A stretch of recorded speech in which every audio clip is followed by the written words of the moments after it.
Eterra is dying, traveler.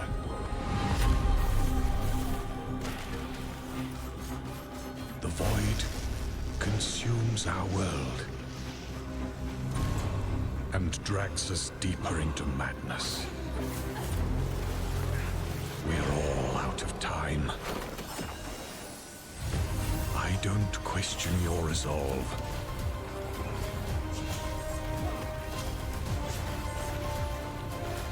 Nor your vocation.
Good afternoon, everybody, and welcome back to another Last Epoch dev stream.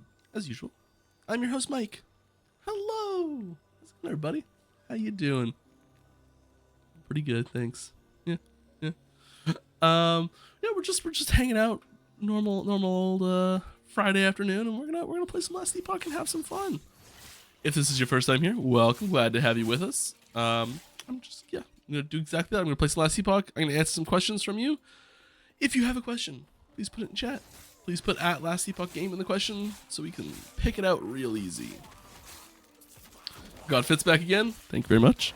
Gonna be handing me some questions and I'll do my best to answer them as best I can. I am leveling up my Serpent Strike build that is just atrocious, and I should probably summon my minions. And we're gonna try and get this build off the ground a little bit today, but we know it's terrible. We're having some fun with it. If you have any suggestions for terrible things to add to it, not against hearing those.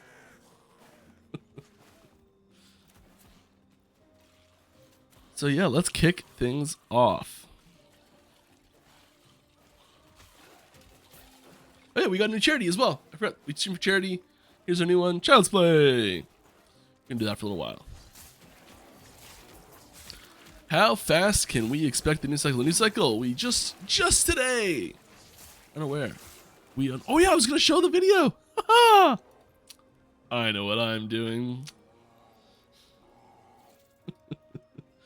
We've got something cool. If you haven't seen this yet, it's super cool.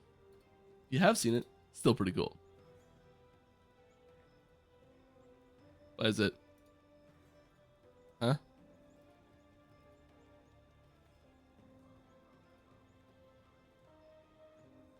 Okay, here we go. Transform, fit to screen, enable. We're gonna watch this real quick, and I'll tell you the date.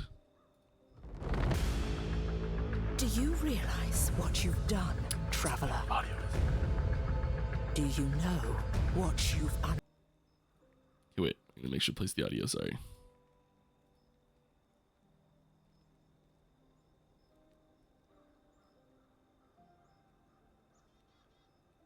Well, it's supposed to play the audio.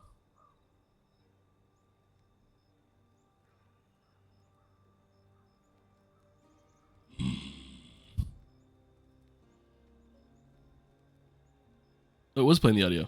Oh. I'm just crazy.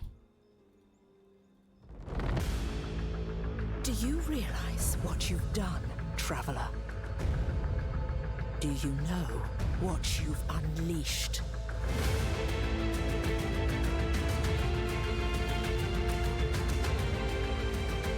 Ruin approaches.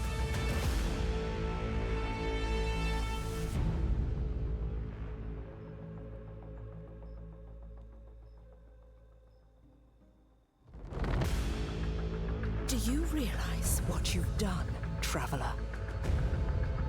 Do you know what you've unleashed?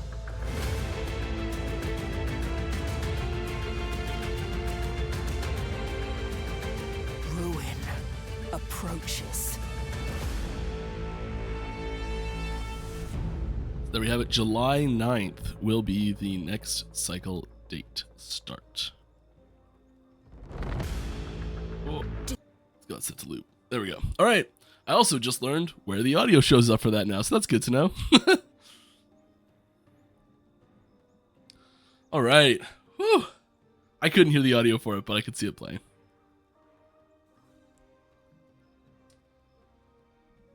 Oh, so there we go. That's how fast you can expect the next cycle. We are, what is that, 58 days away? 59? 60 days away? Something like that.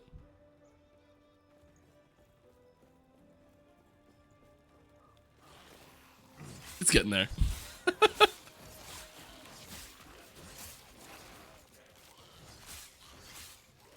Which I know is slower than some people were hoping for. I think it's gonna be worth the wait.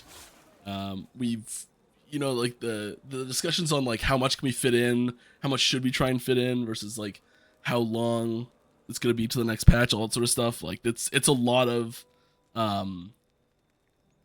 there's a lot of juggling and debating and sort of adjusting, and then you're looking at like all the other games that are coming out at the same time. And there's an art form almost to picking a time. Oh, I wrote the wrong time. This is my favorite quest in the game. So you have to get a crest from the Imperial officer to get into this spot. But the only one that exists right now is in there with him, so you can't get in there.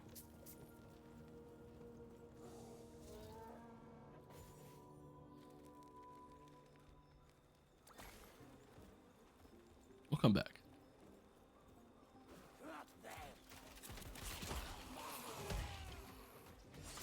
All right, we're gonna hit some questions here. How are you feeling about the dodge button addition? So I'm gonna a request for everyone here, because a lot of you are frequently in the community. So a request from me to you.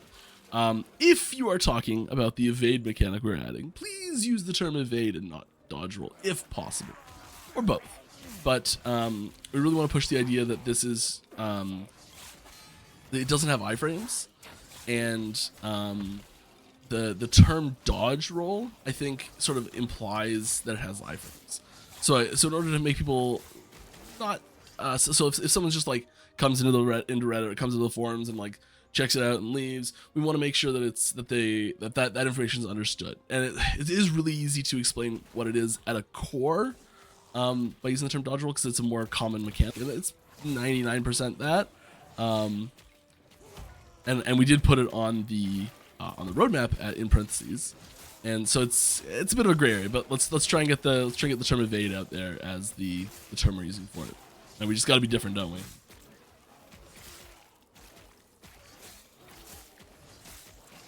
All right, we need more attack speed. What am I missing? Attack speed right now. Feels clunky. But if we're going to talk about how I'm feeling about the evade mechanic, I almost said dodge roll myself. If we're going to talk about the evade mechanic, I'm very pleased about it. It's also, the animation is unique, so it's not a roll for every character either. So part of the reason we're calling it evade too. It's not physically a roll, necessarily. As far as how I'm feeling about the mechanic itself, I'm feeling fantastic about the mechanic itself. It is one of those things that there was a lot of us that were firmly in camp, no dodge roll, no evade, and you know we got in there, we tried it, and it's just fun. Like, even if you change nothing else, it's just fun. It doesn't really have a huge impact on the actual like mechanics of most fights, because like if you're using that, you're not attacking, so like it's not just like an always better thing to do. And it's not like you always have to do it, but it just feels like combat flows a little bit better. It just feels like you're not I don't know, you're not starved for a quick repositioning in the battlefield, where you're like, oh, I wish I could take like a quick step that way without having to just like and like walking would feel a little cumbersome, and I don't want to burn my movement ability on just walking to the left a little bit. And this dodge roll just really, it fits nicely. It just feels good.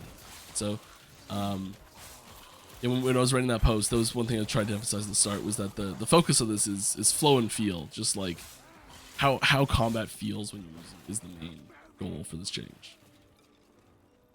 And I think that's something that we get pretty significant feedback on too, is the quality of our moment-to-moment combat feel as being maybe something that we need to work on in general. And I think this is a really good step in the right direction for that. And you know, as always, we're very, very, very open to feedback, and I really encourage people to, like, once they get their hands on it, you know, like, if you're really excited about it or you're really dreading it, either way, like, once you get your hands on it, let us know how it compared to your expectations and how it feels after that. I think that'd be really, really useful. For us, it would be really useful. I think for the game, it would be really useful too. Thank you very much for the sub, Neat Kibi. Also, Master Sword, $12.91. That's the 3-year mark. Go get my Master Sword out as a salute here. My goodness. I've been designing. Like, I know I've been talking about this for literally years. I've been designing a a diagonal mount for the sword to go to sit behind the shield, sort of this way. It's tricky. I've got a 3D printer, so I've been like printing pieces for it and everything, and I'm like several pieces through of just being like, well, that's not gonna work at all after I printed a prototype. Okay, I'm gonna need some more questions here. I'm just like falling behind. First cycle of the current one seems to be 5 months based on recent trailer. It's 4.5. I'll give you 4.5. But it's just 2 weeks past the 4-month mark. Should we expect the cycles to last 5 months and not 3 to 4 months instead? No, you should expect them to last 3 to 4 months. What is Random Encounters Nemesis? It is a I don't know how much detail I can actually go into about what it is and how it functions and all that sort of stuff. I would say it is the easiest way to describe it is the next mechanic along the same overarching weight as Exiled Mages. So it is it integrates itself into the overall Endgame, and there's cool stuff that happens, and it is of similar weight, and it starts happening pretty early in your experience overall, and like it's something that is relevant later on in your experience as well. So it's like it's another piece of that like unexpected content that we've been working into the game. And there's gonna be a full dev blog post on what that is, how it works, how you can interact with it, all that sort of stuff. It's gonna be a lot of fun. It's a neat mechanic. It's kind of, I think it's very us. Like it's I don't think you're gonna quite. I think people will be surprised and pleased with with what ends up coming from that. But I can't really go into full details yet because we are still fine tuning some details and making sure that it just flows nicely. I guess. For Serpent Strike, has your team considered branch off paths for the skill like Viper Strike, or BOA Squeeze, a Boa Squeeze, or Cobra Spear? Different snake animations. I think that'd be really cool. We've definitely talked about, like, whenever we're designing an ability, there is it kind of starts with the brainstorming phase, and that so Serpent Strike is crazy old. So I don't remember the meeting we had when we first started designing that, but I do know that every single skill we've designed in that brainstorming phase, there's dozens and dozens of ridiculously cool and wacky ideas that we're just like, well, it'd be cool if we could do it, but I can't really do it, can we? And so that's where they die. That's where most of those ideas just like wither. Yeah, we want that. But yeah, I think there's definitely creative and mechanical and functional and power room for Serpent Strike to do cool stuff.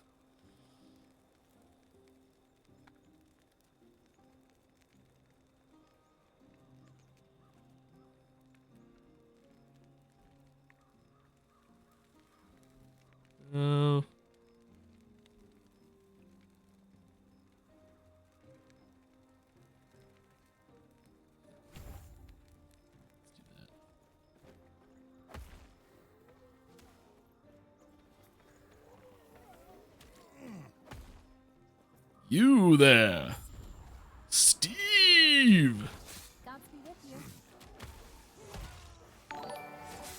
And where does give to the sub? Kudos for Kendall.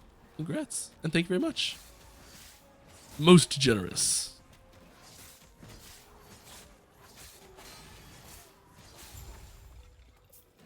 Yes. Gods be with you. Oh my god, my raptor is Steve. I didn't even realize that's what I was clicking. I thought, yeah, I got a special raptor. Nailed it. All right, is the second column of keyboard keybinds intentionally disabled? No.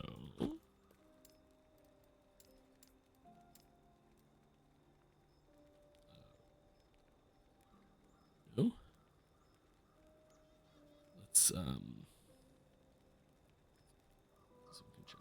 Let's do.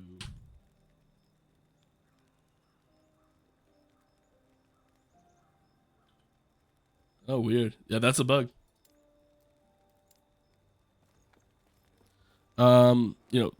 Report bugs in the bug report thread. I will not be writing this down or recording it from seeing that, which I know sounds ridiculous, but if I wrote down every bug that someone showed up to stream with, I would just be here writing down bugs. And that's boring. Any chance will you add something to change the melee Cinder Strike to a throwing attack? I'd say it's very unlikely. It does already have a throwing ability built into it. So a full sale conversion, it's pretty unlikely. It also fits as sort of a triangle with flurry and puncture. I'd say it's more likely that you would see a new throwing ability first before that got throwing, but maybe, who knows. I think if we were going to do that as a throwing ability, it would likely be an item that did it, I think, if we were. There's no plans to do. Mike, how's your back? My back is recovering. I'd say my back is at about 95% recovered. That still hurts. Just when I stretch forward to the left.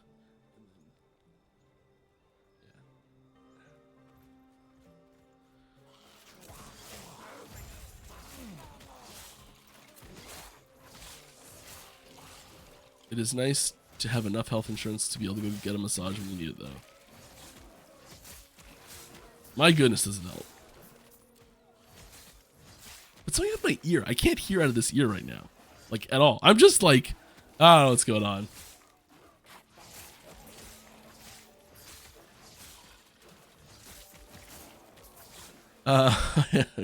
Regarding the Endgame Pinnacle boss next cycle, will there be anything exclusive items tied to them, and how do you account for the more casual player that might not be able to do Pinnacle bosses?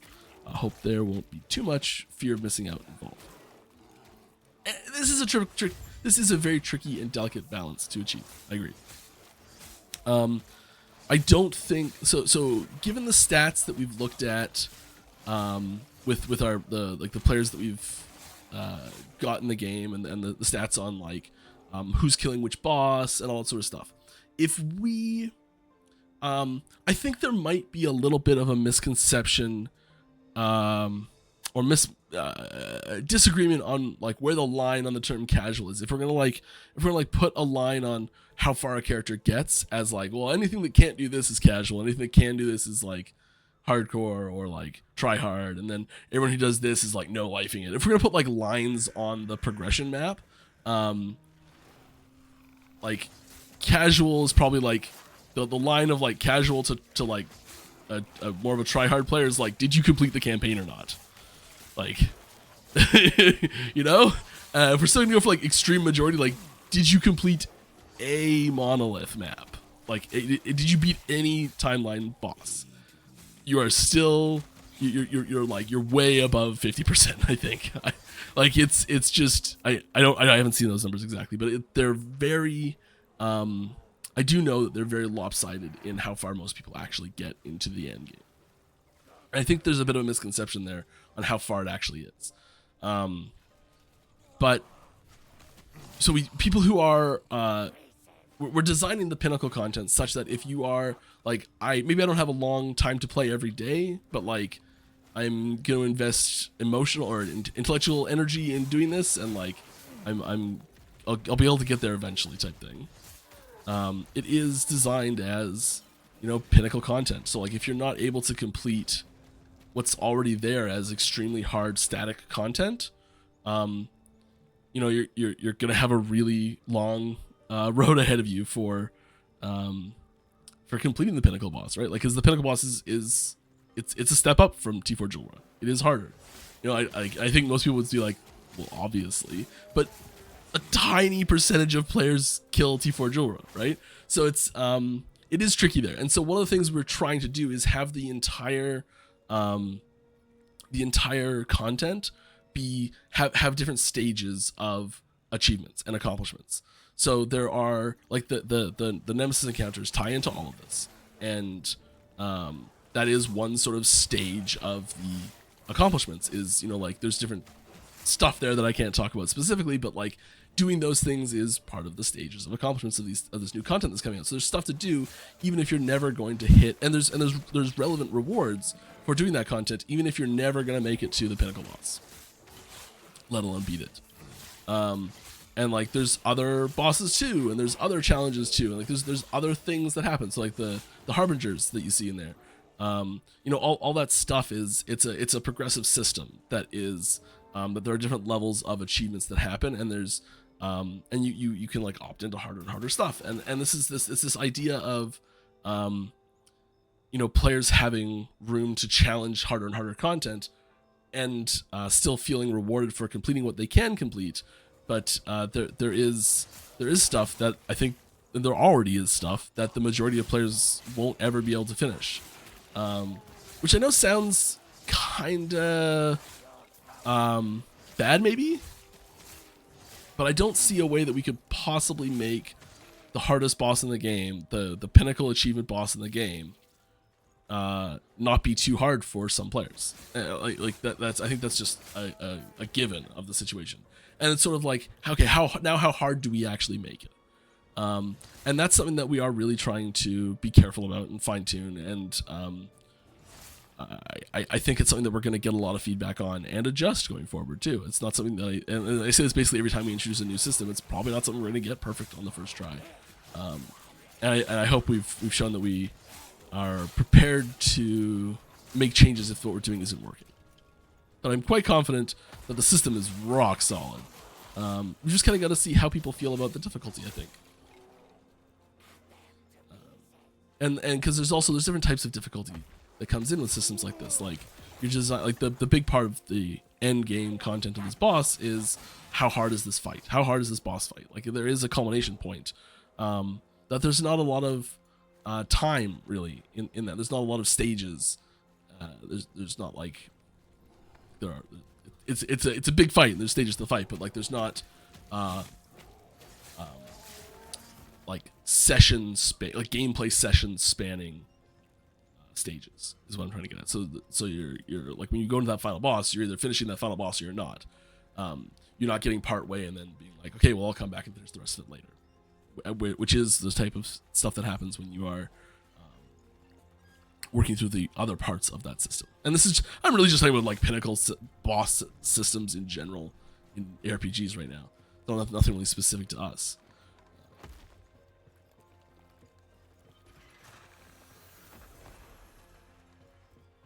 Oh yeah, we're going down there.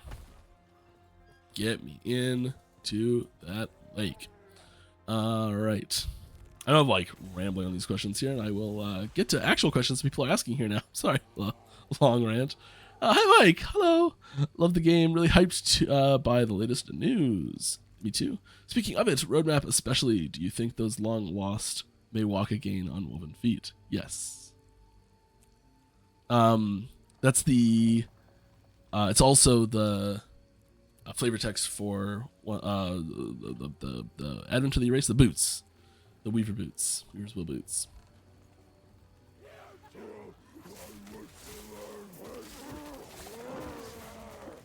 All right. Are there? And also, I just want to like of like stuff to solve right now that's out there. It is solved. I don't want people to think that there's like that's like a clue to something else that you should all be investigating, because the Easter egg of that line has been solved. Just so you're not wasting your time. All right, Resilient Red Devil, 3 months resub. Thank you very much. Appreciate you. All right, are there any Elden Ring fans on LE Team? Yes, there absolutely are Elden Ring fans on the LE Team. One day I'll share my full thoughts on Elden Ring. It's a game that I currently really love, which initially I bounced off of really hard, to the point where I was like, I didn't really look at any reviews initially, played it and went, well, never gonna hear about this game again, and walked away from it, and then was like, oh, I am horribly wrong. Now I really like it though. All right, really hyped. I still haven't beaten her yet. I started putting down. I'm probably gonna go on an Elden Ring rant. I put down little pins on the map to record how many times I tried her. Everyone knows who I'm talking about if you've tried it. And I broke 300 attempts, failed attempts. And that's when I gave up. So I still haven't beaten her.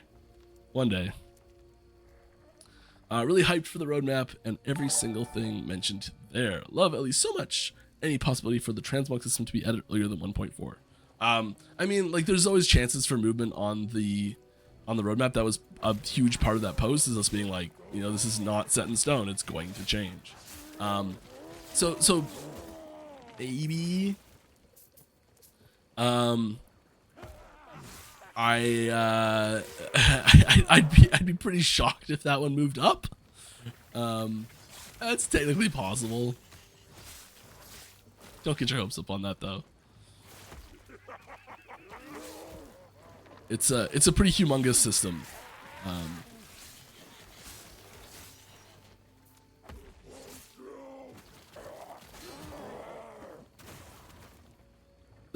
It's one of those systems that it's really tricky. Oh my goodness. It's really tricky system because for some people it's like the game isn't complete without it. Like it's really really really important. And for other people's it's just like, okay, who cares? You know, so it is tricky to find time to put systems like that in. When we still have systems that are needing help that affect everyone quite heavily.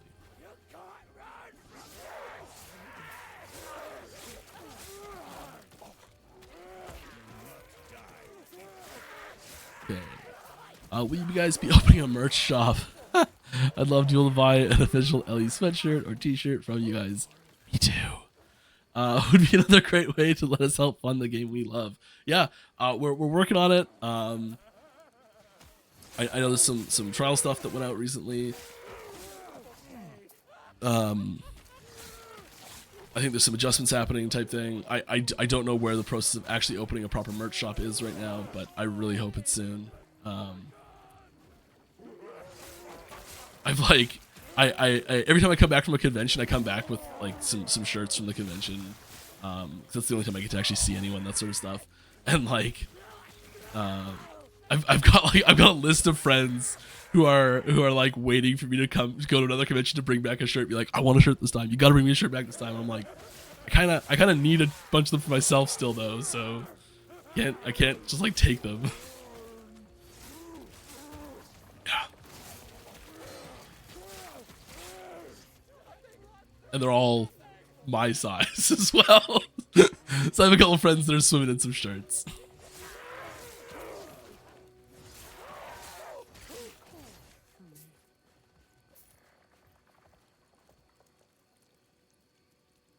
All right, hey Mike, really looking forward to the new cycle, especially since the new trailer, little teaser, full trailer's coming still. I see quite a few bee stuff being teased. Will a beekeeper build be a thing? Would be super awesome. There's bee stuff being teased in the trailer? Really? I fully missed that. I think I don't see an end to the bee fun in Last Epoch. So I think eventually there's definitely bee themed stuff that never quite made it past the cutting room floor. I think we'll see more of it in the future, but I don't have any specifics. Yeah. Summon vines.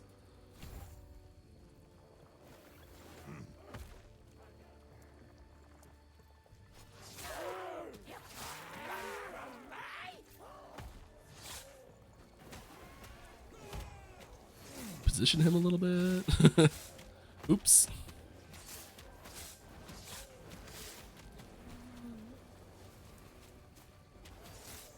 That would have been perfect time for a little dodge roll out, you know?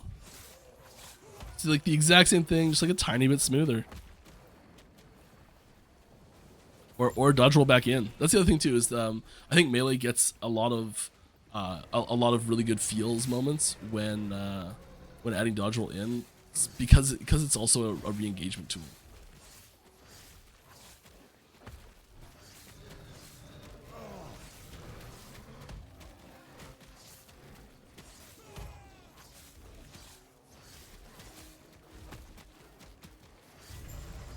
noise. We need those idle slots bad. Those idols are. But we're equipping them. Oh yeah, I'm supposed to do the right click to equip those, aren't I? Those moments you remember a task that you have waiting for you.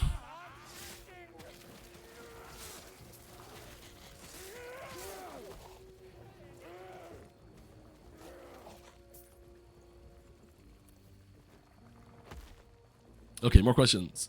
On one of my bigger concerns, I think it's supposed to say, with evade. Did I do it right? Close enough. It speeds up combat and requires reaction time. Is that considered? And have you discussed an autocast for slowpokes among us?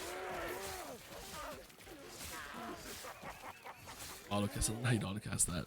No, I don't know how you'd autocast that.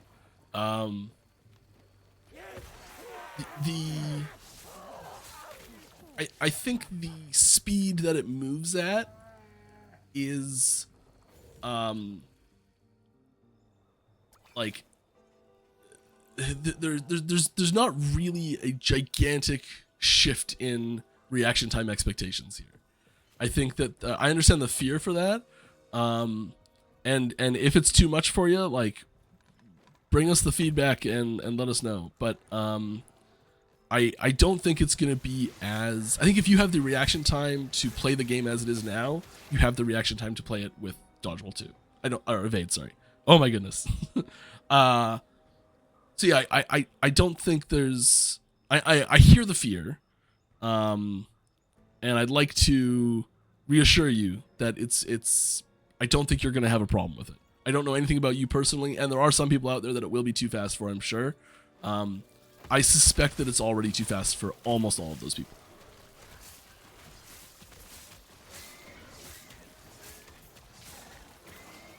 With the game as a whole.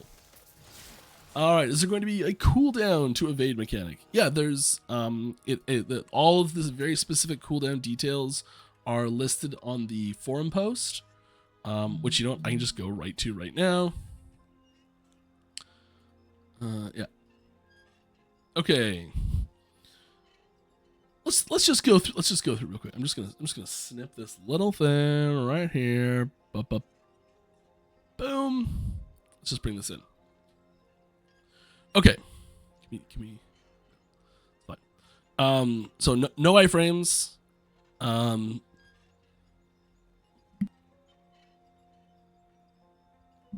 Sorry about that. No iframes. Spacebar by default. You may have to reset your key bindings if you're already using default or something like that, or if you're using space for something else. It's the right face button on controller.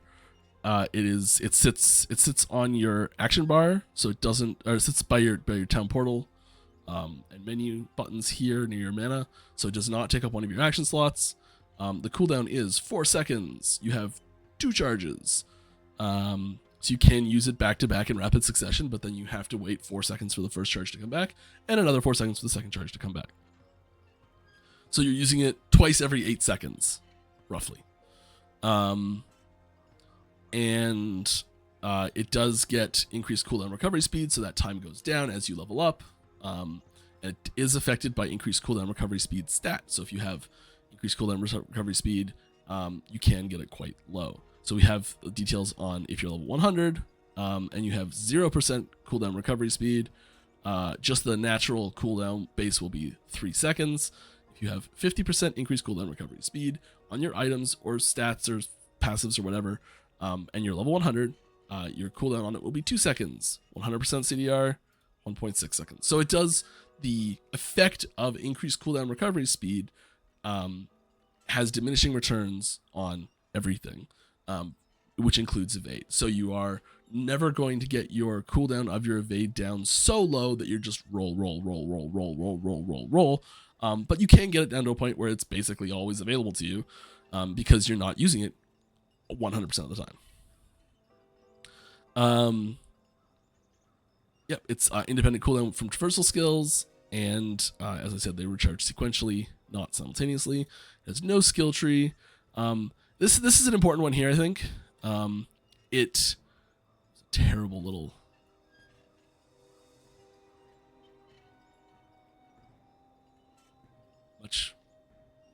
more adequate-ish. It's a things can trigger it can trigger things, like it can have interactions with stuff and all that sort of stuff. It's an ability, all that good stuff, and we're gonna do stuff to it with items and passives and other places, and like we're gonna work in interactions and get that class theming, that class juice into it with other sources. We really considered using a skill tree for this, and we prototyped some skill trees for it, but we found there were so many nodes in that skill tree system. When you have the same base skill, so many nodes were just like exactly, like it goes a little bit farther. The cooldown is a little bit less. Like it's basically the exact same core functionality. And so we took a lot of that functionality that would have just been like everything would have wanted it, and just worked it into like the base functionality of the skill.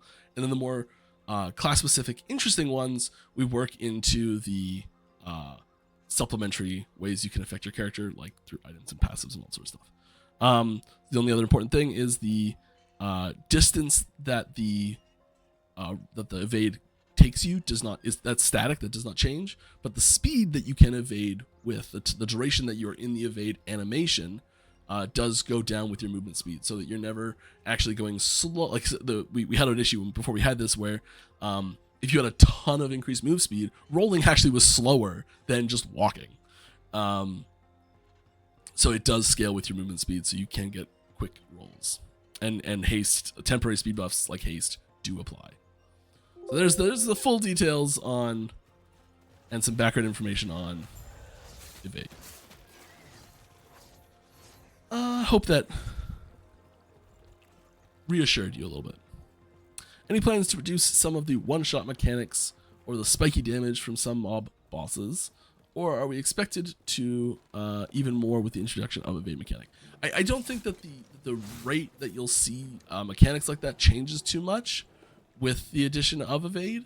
I understand the concern there, but it is something that we will only, and this is the last paragraph of that post that I was just talking about, where we talked about all this, where it's basically saying like we might use it, we might not use it on any given fight. It's got to make sense for that fight in order for us to use it. It's not just like well, every boss is like this now, deal with it. And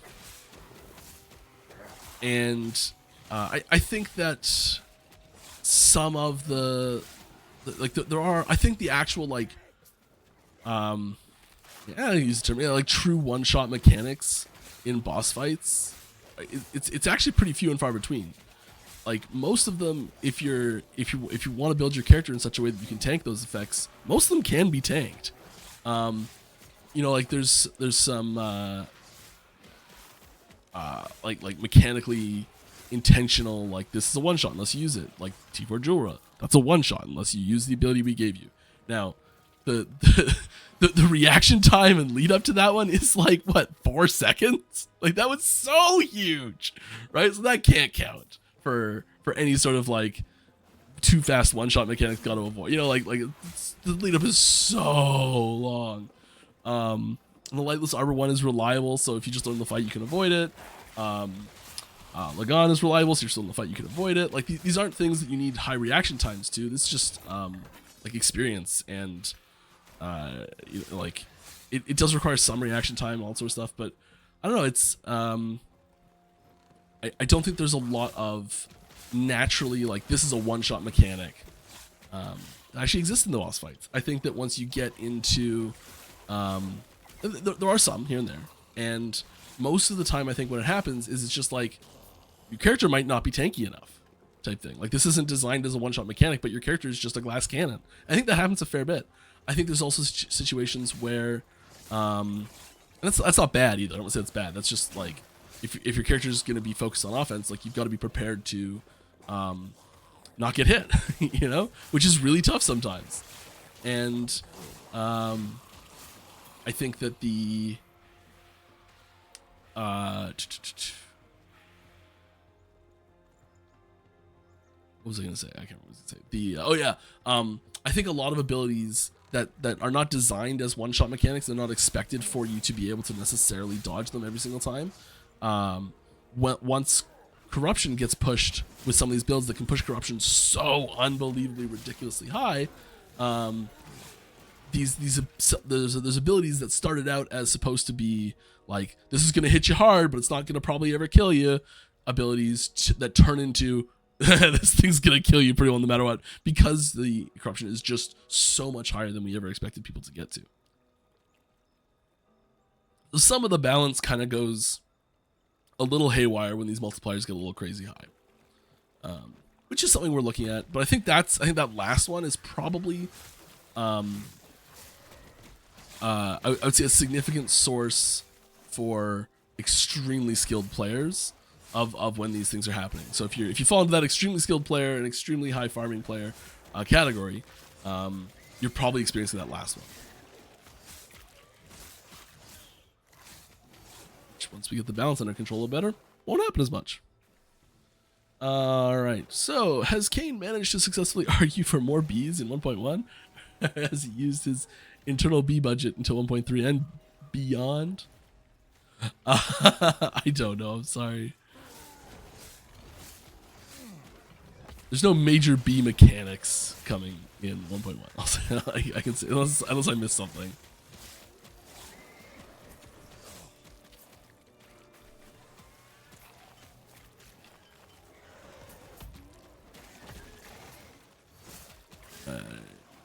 So, what differentiations this version of Evade versus all previous prototype versions of it that changed everyone's stance on it? I think a big part of it is we're just better at making abilities now, so it just like it felt more polished more early on in the process. And I think that polished feel has a lot of impact on your perception of it. So I think that had a big part of it. I think that there is. I think it's also the rest of the game around it that changed a lot. I think we always had just one charge on it by default before. I think having that second charge really made a big impact. So I think the old versions were focusing too much on trying to make it with that skill tree. And one of the big challenges when we're making skills that have skill trees is that balance between how like the base skill versus the fully kitted out version of it, and having that base skill feel good and having that fully kitted out version not feel unbelievably overpowered, but still having there be a significant evolution in that skill's functionality and feel as you're going through that skill tree. So if the base version is not enough, it just feels kind of sucky to use at the start, then people won't experiment with the ability. They'll put it on the bar, they'll try it out, and they'll walk away from it. It's just skills in general, which isn't great. We don't like that. And then there's so in order to combat that, you bump up the base power levels, the base functionality, all that sort of stuff. And then you look at the final version, and you're like, if that's got too much going on, you rein it in a little bit. You nerf the top end on it a little bit. And as as those two things get closer and closer together, the space that you have to work with for that power transition, that complexity transition in the skill, as you're going through that skill tree, it shrinks, and each node becomes less and less impactful. The power budget you have for each node becomes less and less. And I think because I think Evade especially is a very it's a little bit different beast from other abilities. I think we were trying to treat it too much like a normal ability when we were trying to make it the first couple times really. And I think we had issues on all three of those points. And just removing the skill tree completely, I think really helped a lot.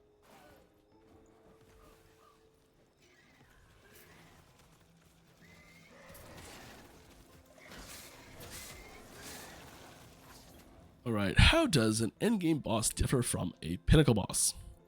I think there's a lot of terminology that really doesn't mean that much. In my mind, personally, the difference between a Pinnacle boss and an endgame boss is a Pinnacle boss is whatever the hardest endgame boss is the Pinnacle boss. So I think Pinnacle is a subset of endgame, subset of one.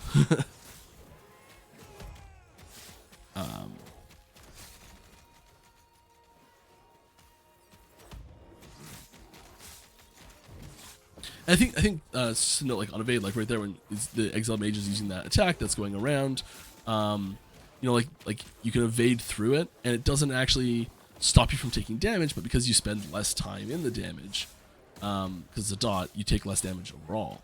I think little things like little interactions like that have a pretty big impact on the feel of it, and make it feel like you're doing stuff to take less damage in combat, but it's not like. And you are, which is great, but it's not like if you don't do that, there's no way you can beat the fight. So I think that's the style of things we're really hoping to feel better about in combat. Why didn't you guys show the 1.5 cycle? It's too far out. It's not solid enough. We're not as confident in what it's going to be. The plans for 1.5 are a little bit more nebulous, a little bit more skeleton. You may have noticed that like 1.4 didn't have like set names for things as much. Than 1.1 through 1.3. So like as you get further away from where we are, like we have plans. We sort of like we know the style of thing we want to put in there, but there's less hard. Like this is the name of it. This is the like how it's gonna interact with that and all that sort of stuff. And so the plan's a little less firm and more subject to change. So we're just trying to strike the balance of like having stuff people can look forward to, but without locking us into content that we have to be like, well, sorry, we're changing that, because it's a bit of a balance, and you know, maybe we'll be like, hey, you know, the further out we can talk about things, the better, just no matter what, and we'll make it farther out. Maybe we'll decide we went too far with this, and we'll reel it in a little bit. I don't know.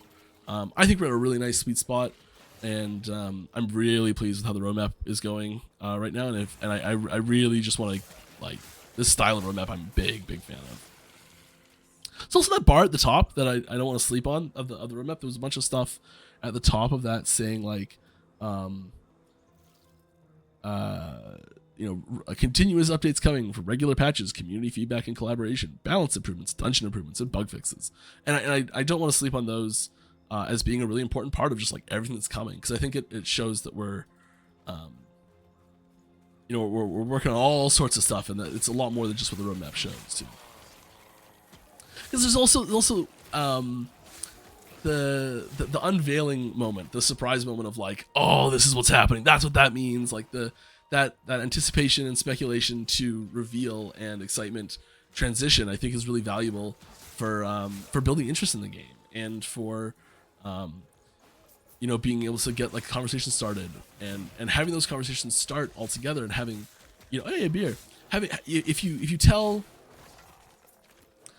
if you tell 10 people the same information, that's exciting, but you tell it to each one of them 10 days apart, they're never really going to be interested in going and talking to each other about that information, because it's only new to one of them at a time. If they all find out that information at the same time, then they can talk to each other about it when it's new to them, and I think that's more interesting for people that are talking about it, and I think it's better for, you know, it's better for the game as well. So it's just better for everyone. Like I don't know. I'm probably just describing like the most basic marketing concept ever. But like, I don't know. That's a good idea, I think. All right, when is adaptive boss damage getting removed, so I know when to return to LE? I don't have. I don't know what I can say about this. We are. Just a sec.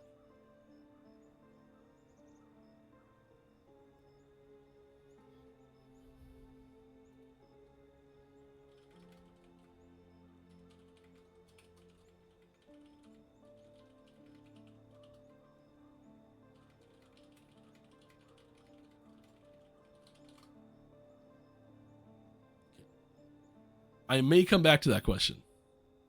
It is we've got a system to replace it. It's great. It's not being removed, it's being replaced, to be clear. The thing it's being replaced with, your numbers will be big again. All right. Is there any intention to adjust the bizarre filter settings for 1.1 to only show items that you can purchase at your current rank? I don't know what specific I haven't been on bizarre changes. Some I know there's a lot of things we wanted to do with the bizarre that some of them got in, some of them didn't. We will continue to update the bizarre, and so there are changes coming, and there are more changes coming after that too. Can you say how many new endgame bosses there will be between Harbinger and Pinnacle if they're different? They are different. The Pinnacle boss is not one of the Harbingers. Technically, I don't think that's. Might technically be one. I don't think it is technically one of them. I don't know. We'll see. I clearly know enough about it to be talking about it.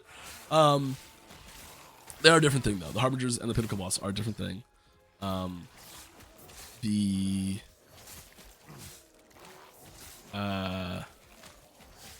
don't. I'm gonna say I don't know, because drawing some lines might be difficult. So let's say a handful. Let's be vague about it and give a vague idea. Let's say a handful.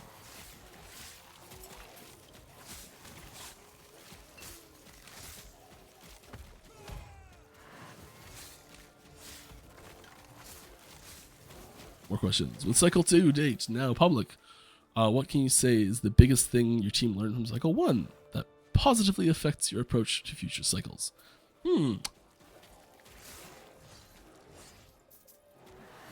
It's a really good question. I don't have a good answer to it.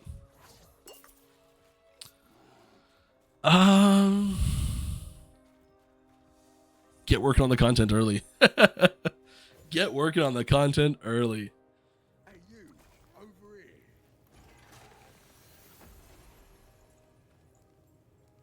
here. Let me in. I mean, we could try this. So what? Oh, you're not the first living I've made this deal with. Here's to hoping you're the first one to meet me at the other end of this place. Should we give it a shot? The immortal Emperor's smile on you. With this garbage joke of a character. Do we have a key? I'm sure we've got a key in here somewhere. I've probably got some awesome items that I can equip that I just glossing over. Yes, these wonderful uniques in my uniques tab. Oh boy. Keys, that's a arena key. Lightless Arbor key. We're not in Lightless Arbor. Soulfire Bastion key, there we are. Let's give it a shot. Why not, right? Level 45, what are we? 31? Close enough.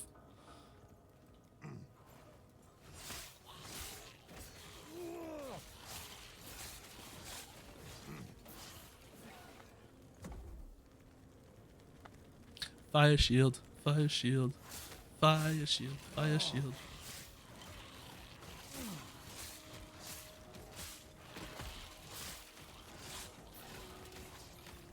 Got the minions don't get fire shield though. I should probably run!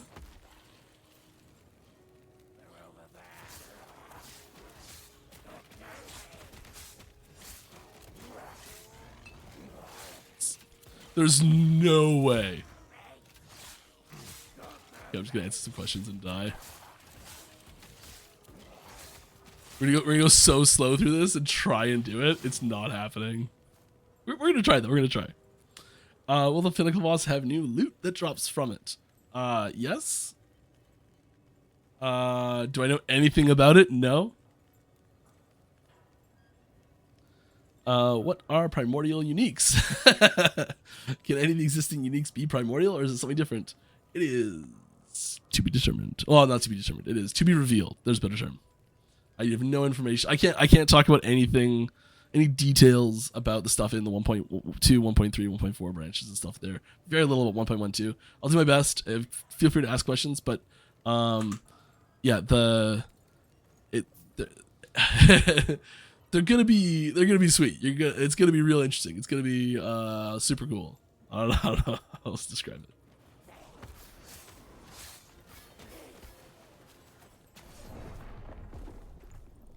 See there, I had to press the D key.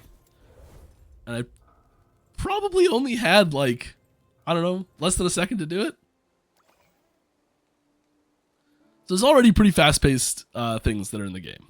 That's what I was talking about earlier about, like, if it's already too fast, if you're already functioning fine, you should continue to function fine.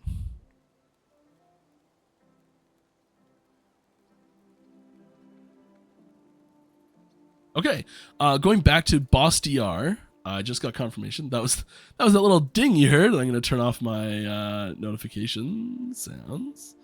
But we did get confirmation that boss DR is being replaced in 1.1. So when you are fighting the new Pinnacle boss, this is a lot of these things that we're unveiling are specifically for the Pinnacle boss fight. So yes, the boss DR replacement system was designed very much with Pinnacle boss in mind, and is coming so that Pinnacle boss fight is more fun, because the new system's a lot more fun than the old system. Hopefully, a bit of a pattern is emerging on a lot of these decisions that we've been making with the game, where we're like, it's more fun. We find it more fun. We're having more fun with it. That's a big driving factor for a lot of the stuff we're doing these days. Is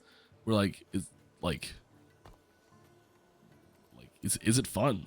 That's kind of the big decision that we have to make on most of these things. Is it fun? All right, new MTX when? There should be new MTX coming with 1.1, so July 9. I can say it finally. Woohoo!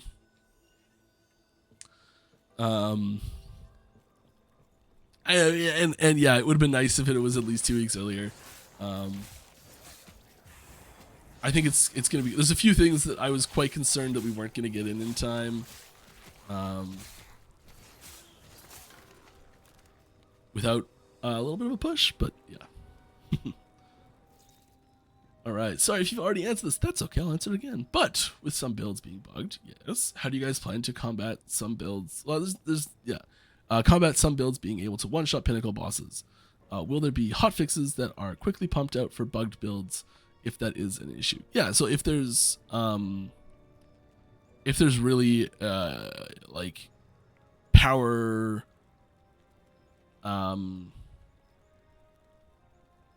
power level landscape warping tier bugs, they're prioritized pretty hard.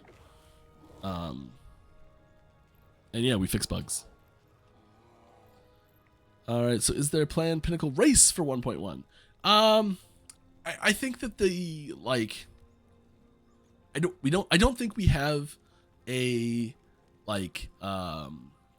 prize structure for a race planned for 1.1 at the moment. I think a big part of it is we're still trying to get our footing when it comes to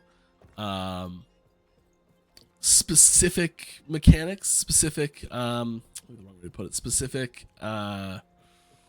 rollout structures, cycle structures, all that sort of stuff. So like making sure that we're presenting new mechanics, or not presenting, like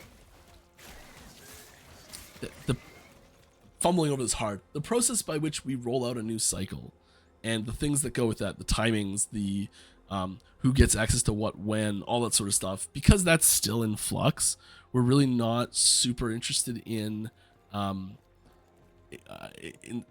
too heavily incentivizing the competition aspect of it with some very enticing prize that could result in a hey, that's not fair, so and so won but they cheated type thing, and then what do we do? So I think, rolling it out makes it not fair for these people, all that sort of stuff. And so I think we really want to get the flow of how we roll out new content a little bit more experience in that with such a large group that has potential to complete it quite quickly and all that sort of stuff. I think we want to get that a little bit more solidified and confident with that before we start putting too much on the line just yet. But at the same time, yeah, I think it'll be a race. I think I think we've got some things to sort of push a race mentality a little bit. I don't think we're gonna have some like one-time exclusive title for server first kills or anything like that for 1.1. No matter how cool they are, I still have my server first achievement on Warlock in WoW, which is, I guess I hope they keep those characters a decade after you cancel your subscription. Probably not.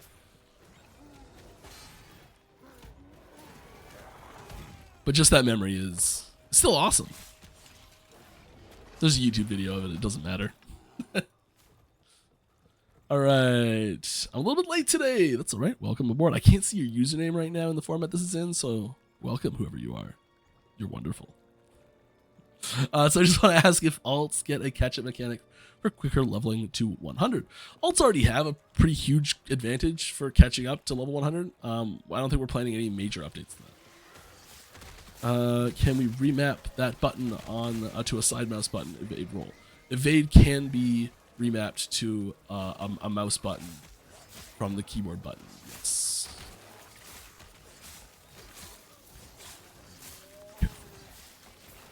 What is roughly the movement speed increase of evade? Like it gets the movement speed increase that you have. Like 1-to-1, I think is the answer you're looking for. Like, so right now my evade would move 32% faster because I have 32% increased movement speed. It's 1-to-1 with your movement speed.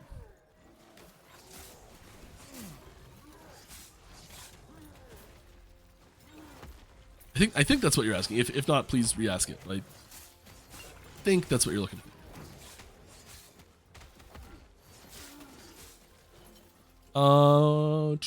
When are you gonna fix search a merchant's guild roles and tiers and such and such? We've got our first update to that coming with 1.1. We will be continuing to update that based on your feedback going forward after that. But yeah, the first round of updates for Bazaar stuff is coming at 1.1. So July 9th. Hello, I have a question. I have an answer. Might not be the right one or a very good one, but I'll do my best. Do you have any plans to increase density of monsters? Thanks, best regards. Yeah, we're we don't have plans to just like double all the monsters or something like that. But you know, we've been on this like monster density increase train for a while now. Basically every major patch for the last couple of years has had like a little, that dial's turned a little bit up. You know, we're turning that dial a little bit more, a little bit more, a little bit more, a little bit more, a little bit more. You know, and then that trend is continuing right now still. I wouldn't expect some like gigantic difference. You may not notice much of it. It might just like feel a little bit better, and you're like, I wonder why it feels a little bit better. And it's probably there's just a little bit more monsters around there. And but if you go back and check like 0.90 to now, you'll be like, oh, it's way more. Oh my god, it's so much more. You know, just like because we're doing it pretty gradually. Oh, got the ladle. Look. All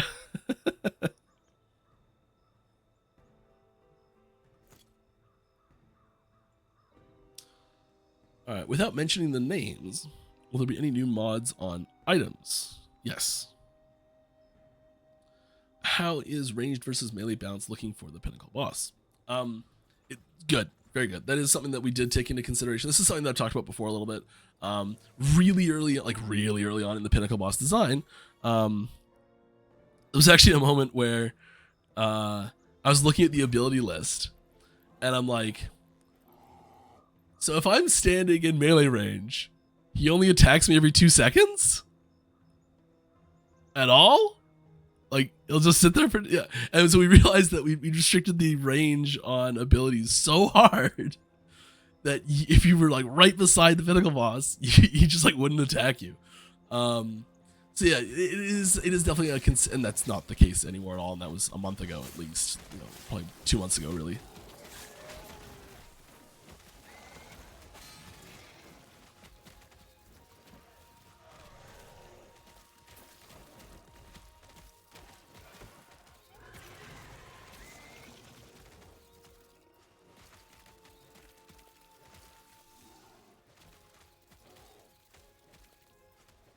Oh, sorry about that. Okay. Sorry. What was I saying? Melee versus ranged. Yeah. Oh. The dodge roll. The evade. Oh, that hurt. The evade. I think benefits melee more than it benefits range. It's still very good for both, but I think there's a slight extra advantage it has for melee. And given our consideration to melee versus range in the mechanics that the fight has, it will be a unique and interesting fight from both perspectives. That I think will be quite fun. At least I like. It's hard to tell what's going to be fun sometimes. I really enjoy it. I think it's a lot of fun.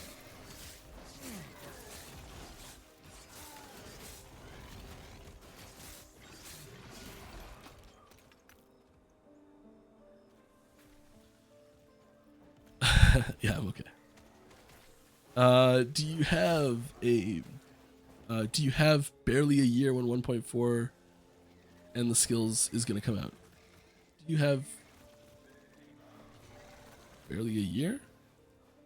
Well, I mean, there's so if we look at like 3 to 4 months per cycle is the goal, and like sometimes they're adjusted here and there to make things fit nicely. But let's say we do. Let's just say 3 months as like the minimum. Or yeah. Oh, sorry. I understand what the question is asking. Sorry. The question is asking, is 1.4 the next time that new skills are going to come out? No, 1.4 is not the next time new skills are coming out. 1.4, there is a significant change to the skill system. We're adding in a new piece to the skill system called skill sigils. So that's gonna be an augment to the skill system overall. But there are updates to the skills coming in 1.1. So, yeah. There's just not any new skills coming in 1.1.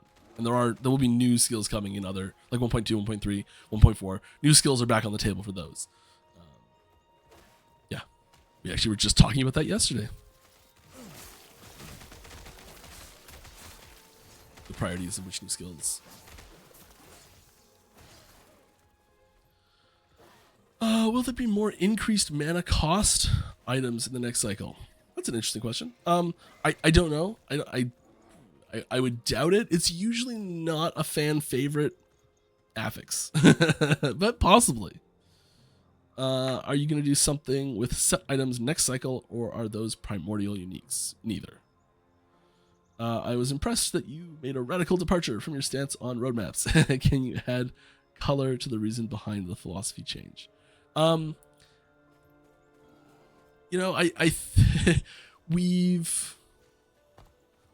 think we were a little gun shy with. I think we were a little gun shy with roadmaps in general. This is what happens when I just get talking and I forget what I'm doing. We got a little gun shy with roadmaps in general because of how some previous roadmaps had gone, all that sort of stuff. I think we're just a lot better now at communicating than we were last time we did a roadmap. I think we're better at longer term planning now than we were last time we did a roadmap. So there's just like a lot of little things that we're just like better at now, as far like supplementary things. We got new people on the team that are really good at all that sort of stuff. And there's just room for new stuff to happen in our communication approach. And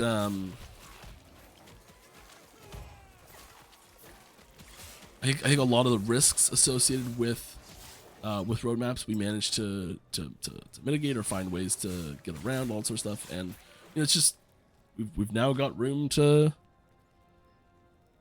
do it easier. And I think we always wanted to do it more, and it was less about the want and more about the like, is this going to be a positive thing overall? And now we're like, yeah, it's going to be a positive thing overall. Let's do it.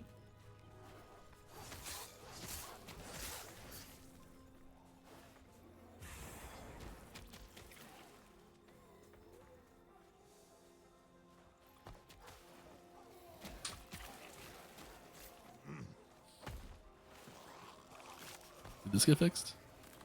Next patch.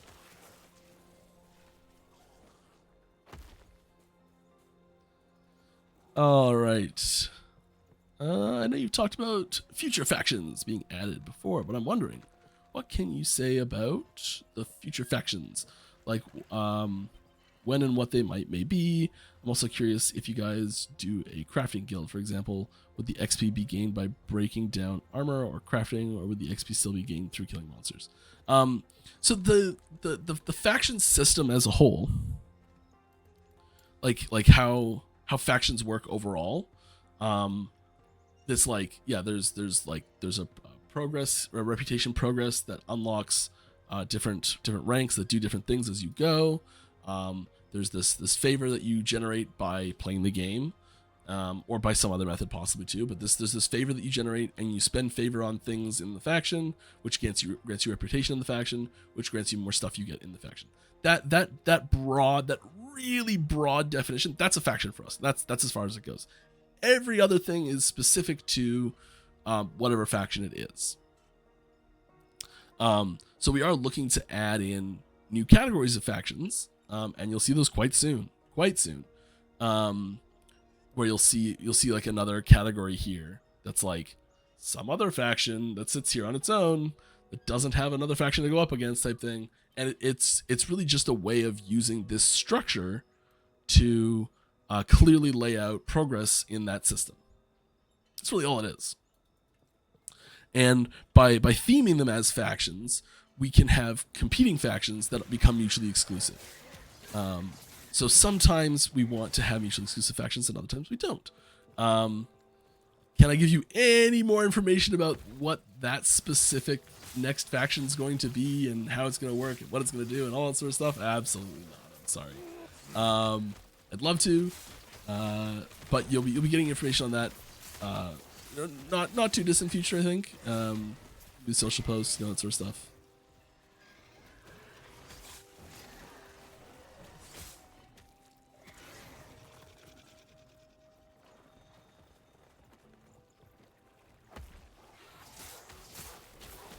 All right. My ear really hurts right now. Yep.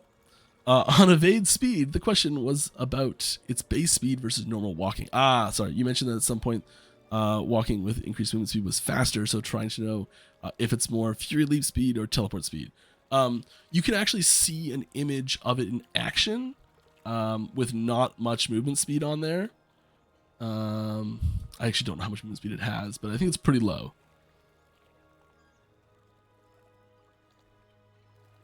On a level 50-something character.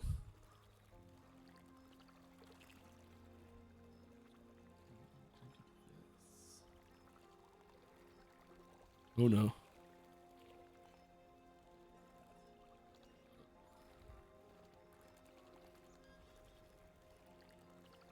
Sorry, I'm just like downloading the video and I'm roll combat preview.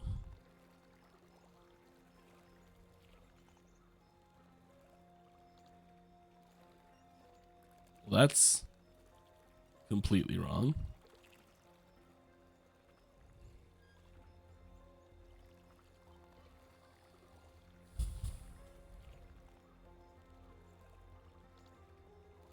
Let's do it here. Okay, so this is you can see the speed that the roll happens at in this pretty easily. Roll, attack, roll, coming up. There you go. So yeah, it's like it's not super far, it's not super fast. It's just like it's a little bit of a boost. It's a little bit extra. So this is an average level 57 or 52 character. I would guess I should probably find out. Like I would guess they have in the range of like 30% to 50% increased movement speed.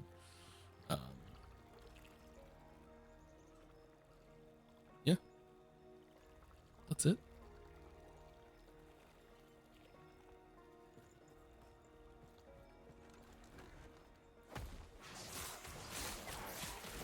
I hope that was enough information. If not, I can try and get more.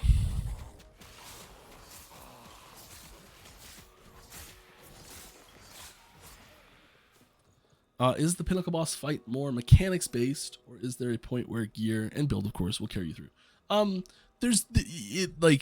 There's quite a few mechanics involved in the fight, and if you are like really, really good at those mechanics, you can get through the fight with a very underprepared build.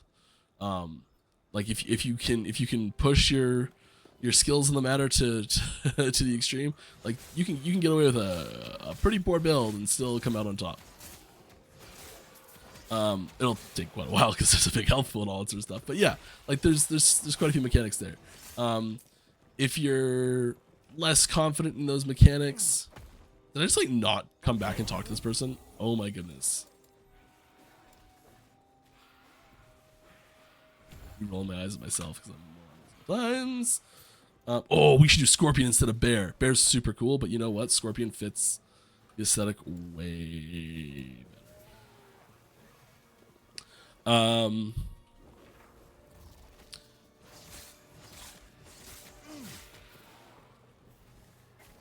The same. Oh yeah. What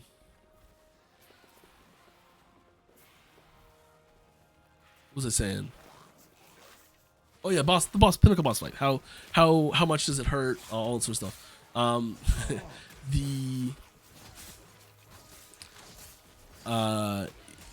If you have like really substantial equipment, there are certain mechanics in that fight you can trivialize. There are things that like if you have an extra like 1,000 health pool and you know, like 50% damage reduction from endurance and like, you know, full glancing blow and you know, like you can't be crit, like you get, you know, all those defensive layers that stack on top, and there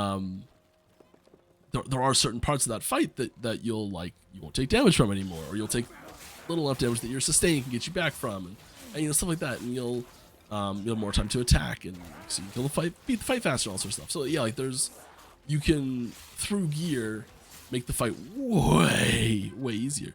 And this is something that we are still testing and you know, trying to make feel really good, and have those, like, how much gear is too much gear to completely trivialize the fight.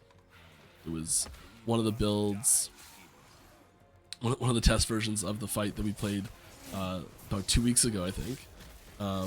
The tester character that we set up to try the fight was way too good at hard CC, and kind of trivialized the fight a bit. So you know, we've made some changes there and stuff like that. So we're still working on fine tuning it and all that. But I think the goal with it is that you know, it's going to be a tough fight regardless of your gear. You're gonna have to learn mechanics, and you're gonna have to like remember things are coming. And you're gonna have to react to some mechanics here and there. And you know, you can reduce the number of those mechanics that are relevant by getting better gear. And I think this is kind of like, I don't think I'm saying anything revolutionary. It's kind of true for all boss fights, really. Like if you walk into Lagan with no gear on, you're gonna probably get one shot, you know. But if you're like a god at dodging, you can get through that fight with basically no gear.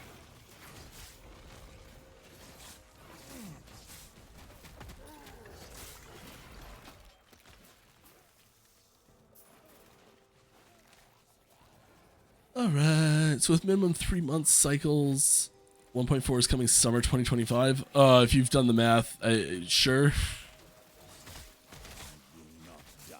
That's probably the minimum point, but like, I think the chances of it hitting the minimum point are extremely low.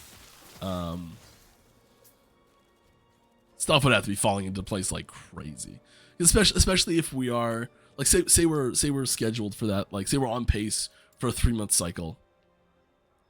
We'll probably look at that and be like, maybe we look at that 3 month launch date and we're like, there's other stuff nearby. It would probably be better to push it 2 weeks to just get a more favorable launch window and a little bit more polish and balance adjustments. And we'd probably take the 2 weeks in that situation. But maybe then there's like another cycle where we're like looking ahead to the next one, and we're like, if we don't get this one out fast, that next one's going to have a problem where it's sitting. So we got to get this one out in that 3 month window real quick. So, you know, like there's I think you'll see a range of release dates. So them all hitting the minimum, I think, is unrealistic. Some of them hitting the minimum every once in a while is realistic, but it's like chances of every single one of them hitting the minimum is basically 0. So I'd say it's probably too soon for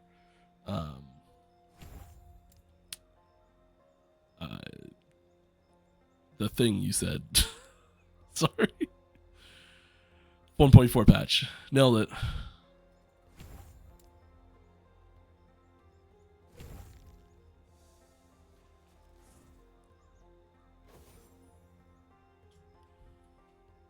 Oh, you know what? I think everyone's been so good.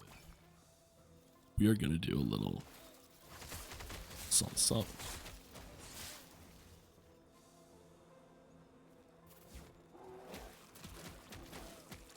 Okay, here's a cool thing. Oh, it's a terrible background for it.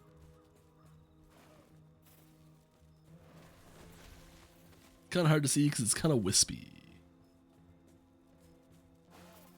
Much better. If you're wondering what I'm doing, I'm looking at the preview image of what's going to happen when I convert this over on Streamlabs. So I'm looking at this.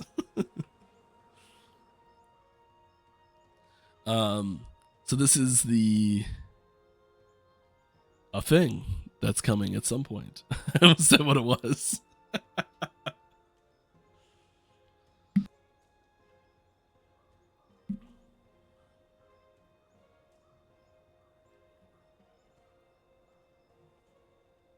Nice staff? Maybe. I don't see a staff when I see that.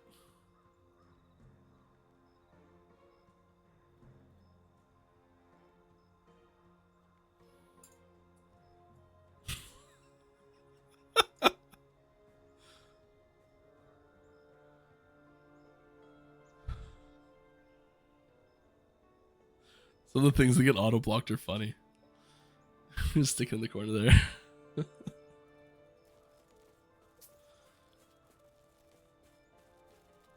Alright, any chance we are going to see LP on set items, maybe in a restricted form, 1 to 2 LP, or are there other plans to make set items more viable? So I usually don't go into much detail on this question because we get it a lot, but I've got a little time and not a lot of questions, so we're going to talk about it. We don't have any plans to include LP on set items. This is a very commonly suggested idea, and it's not a bad idea really. Fundamentally, I think it's actually a pretty good idea. There's lots of cool stuff that we've already established works well with set items, with unique items and legendary potential, that sort of stuff.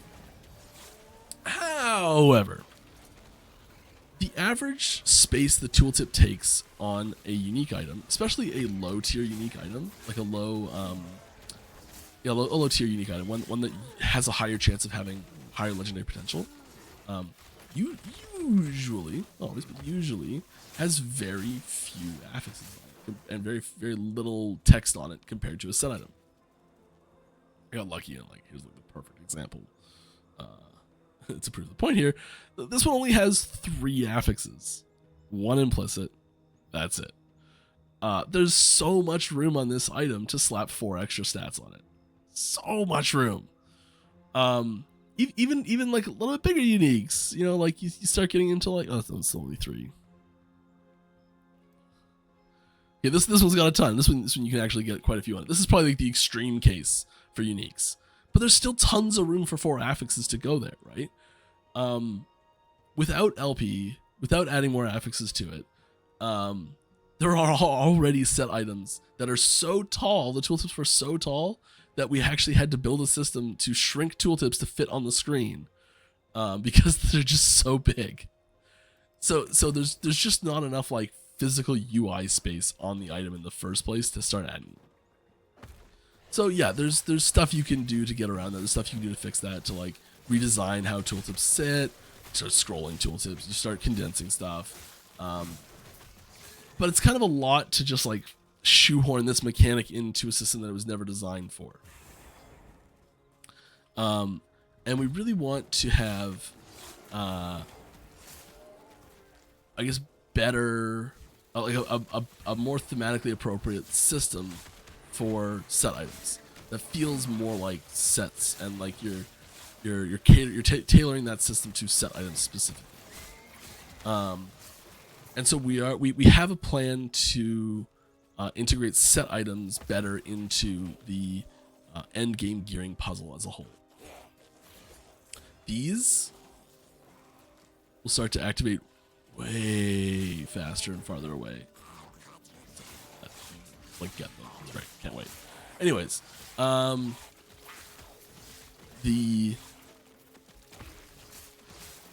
was I saying? Oh yeah, set items. So yes, set items are a really interesting beast. And one thing that the unique and legendary system pushes is this idea of like almost a complete story on this one item that became legendary, and there's this story behind it. It started out one way, and you forged it together, and this one item tells a whole story. You know, it started out without all those affixes. As you used it and were playing the game, you got these added on, these little bonuses, and it's this one self-contained event story. Set items, on the other hand, a good example of it, they inherently span multiple items. And having too much of the focus on a single item, where you're like taking that set item in particular, and you are you're making that set item a legendary set item, I think feels weird if you have like you're like, okay, I've got these 2 legendary set items and these 2 non-legendary set items that make up this 4-piece set or something like that, and there's this sort of like weird halfway legendary set that you're using, and it doesn't really fit quite well. And I think that a lot of the flavor of from set items comes from the storytelling of like bringing a, I guess, more like cohesive like character to life through set items sometimes. And I think that's more the aspect that we want to encourage in our final version of set items in itemization system. So we're still working how that's going to fit in exactly. And I know I said basically nothing there.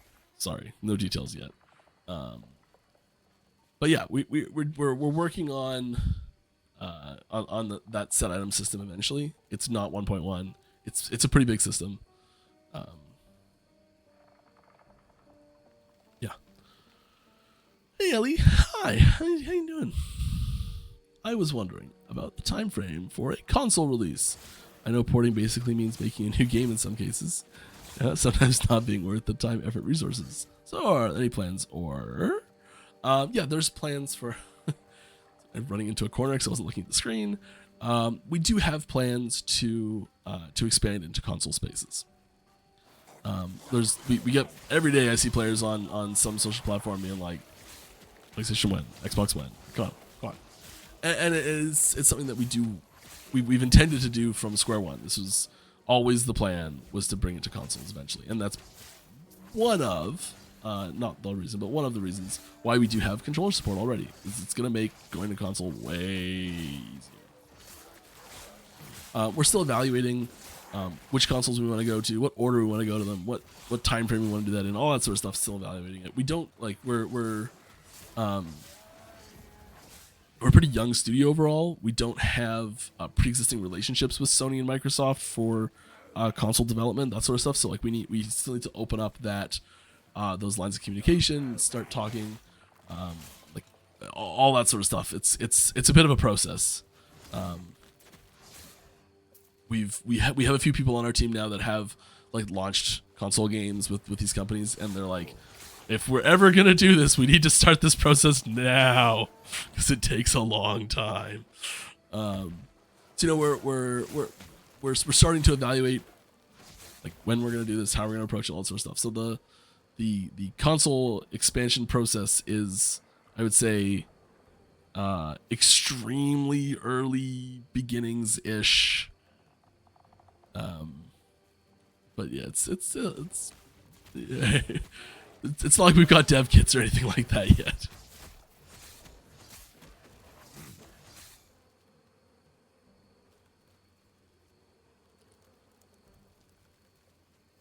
But yeah, I'm confident it'll happen.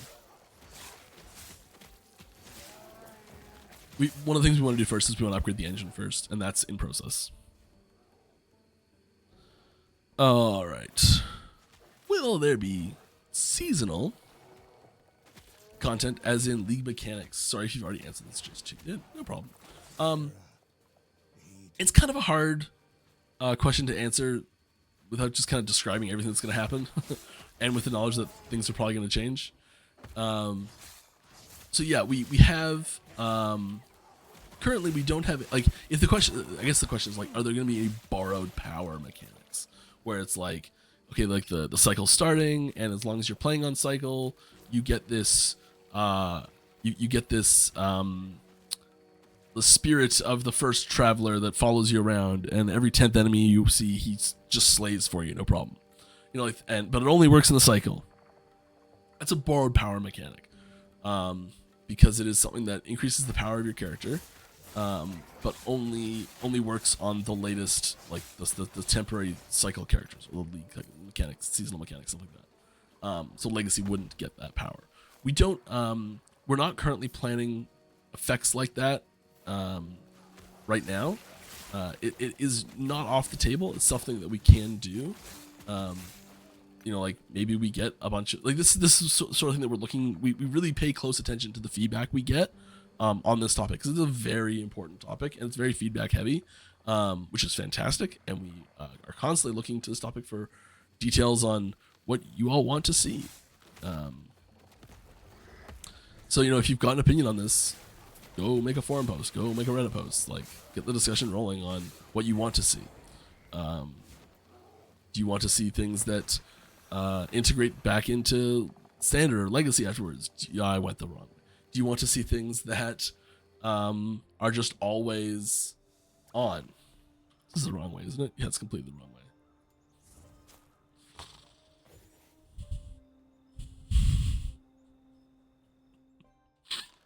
I just get talking and talking, and then I go the wrong way.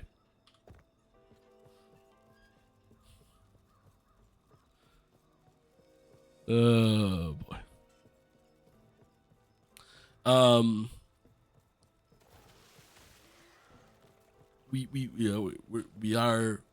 We plan on, and we are going to be adding with 1.1, 1.2, 1.3, 1.4. We're going to be adding in new content that comes with the cycle, and at the very least for 1.1, that content will be launching for, well, like, that content will come out for Legacy and the cycle characters, and will stick around after the cycle finishes. The big question that we're proposing to our community right now that we want feedback on is should any part of that be temporarily locked for Legacy and offline characters? So the one piece of that we're suggesting for this for 1.1 is, hey, let's make the Pinnacle boss fight, just the final piece of the cycle content that's coming out, just the last step, the Pinnacle boss fight. Should that be locked until someone clears it in cycle? And there's more nuance to that question. There's more extra details, but there's a survey up on our forums. If you haven't taken that out yet, please go check it out. Just note that it is very specifically talking about just the Pinnacle boss. So, like, the Harbinger stuff, the Nemesis stuff, any uniques, any new skill balance changes, all that stuff is all just automatically included right away for both Legacy and cycle. But yeah, it's just, is the boss fight only challengeable? And, like, that's the thing, is you can get to the point where, one of the reasons why I really like it is that because there is other things in the cycle to do and other things to experience, if you're not gonna if you aren't gonna play the new cycle character and you want to experience this stuff with an existing character, you can do most of that content like without getting to the Pinnacle boss yet. And like, if you're slow, like some people, like me, you may not even get there in time. Like, there are people that may start new characters and kill the Pinnacle boss before you even get to the Pinnacle boss. I know this will happen to me. So yeah, I think it's a really good survey, and I would encourage everyone to make their voices heard on that. I don't want to go into too much detail on the results because we have some preliminary results now that I have seen. So I don't want to taint your opinion of what's coming. So I won't tell you what those results are yet. I will say that so far, the community is surprisingly aligned on this topic. This is one of those things that you're like, this is gonna be all over the place. Those bar graphs, all 5 of those bars are gonna be coming up together, and one of them is like, is there only one bar on that graph? Type, yeah, which was pretty surprising.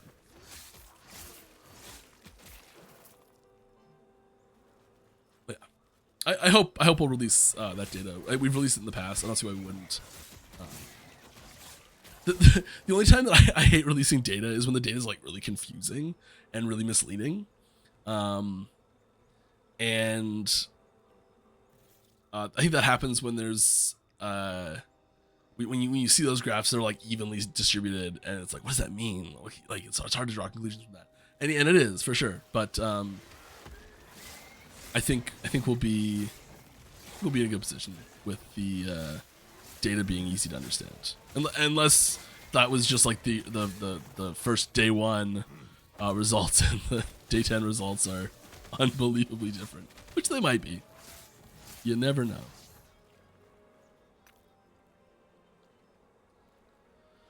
Are there any future plans for a dedicated B build? We don't really tend to like sit down and say like, okay, how can we build a build that does X? Like, are we going to like, should we add any uniques that force this type of build to be possible? All that sort of stuff. I think it's more about you know, providing tools and letting people kind of see how they can combine those tools to make something cool. And you know, we had top down and bottom up designs for things all over the place. I think there's a good chance that we'll naturally see new tools for B builds emerge as time goes on. This is the theme we like. I think there's always room for a B build a surprise B build to emerge from the shadows. All right, what do you think the best class is, and why is it primalist? Define best. What are the parameters by which we are measuring this best from? And it's clearly rogue. When you say upgrade the engine, is that a new engine or just a new version of the same engine? New version of the same engine. Which like sounds like, it's no problem. I update Windows all the time, or it's no problem. You know, we update a new version of whatever. And you know, if we were keeping up with every update, yeah, it wouldn't be a huge deal. But you know, it's been 5 years behind right now. It'll take a little while to update that. Did I not get this waypoint last time, or did I just like not see it on my map? Am I crazy? I feel like I've been here before.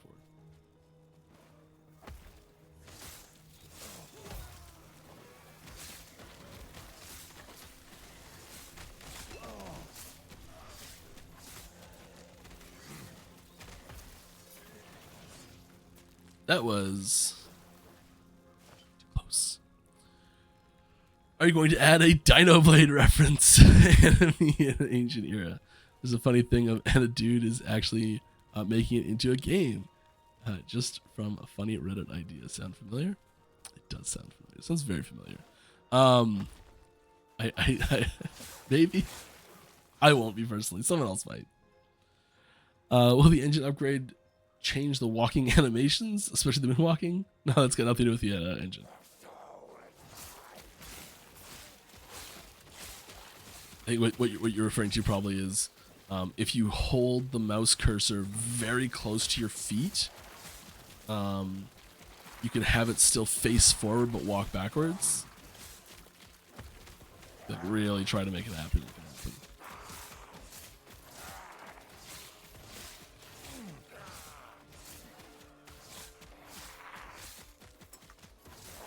Sec.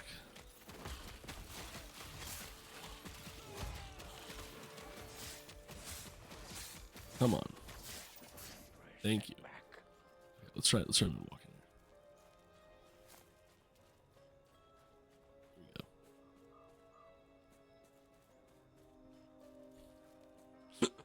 Yeah, it's just if you target walk right at your feet. That's all. Maybe there should be a minimum distance for it. I don't know. But no, that's got nothing to do with the engine. All right, one thing I found missing from the forum poll was the option to just have a fixed launch day for Legacy offline, regardless of the clear cycle, so people can plan around. I think that was there. I think it's a little confusing, but I think the answers to we can try and look into it here. If you wanted to convey that, you haven't taken the poll yet. So question 3 has the option always wait for the time limit chosen in question 2 of this questionnaire. So what that option means, and it is a little, I understand it's a little frustrating that it kind of like talks back about the previous question. They might be like, I'm going to go back and change my question and answer now. So it's like, if you put 2 weeks here from cycle start, and then you say always wait, this means that no matter what, 2 weeks after the cycle starts, the content rolls over. So the content opens up for the Pinnacle boss content would open up for Legacy 2 weeks after the cycle starts, regardless of if anyone kills it or not. Just like they killed it, don't care. They didn't kill it, don't care. No matter what, do it. 2 weeks. So there's it's kind of a combo answer, but it's there.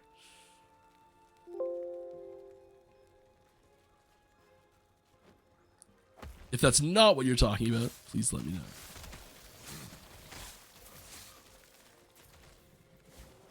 All right, when using Runes of Ascension, what percentage of non-class specific items should the player receive?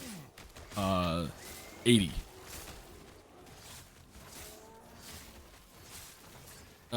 There is no class specificity weighting on unique items in Runes of Ascension upgrades.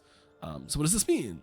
This means that of the class-specific uniques, if there's hypothetically an even distribution of those class-specific uniques, and each one of them has an equal chance to be got, and there are 5 classes, and you're playing one of them, 20% chance for each class to get a class-specific unique to drop, and because you're only playing one of those, there's an 80% chance that it won't be a class you're playing.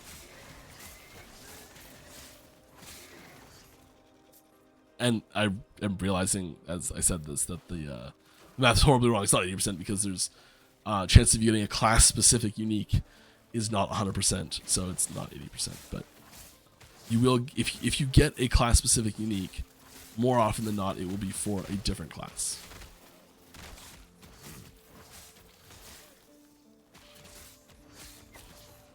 Just because there's more classes than classes you're playing.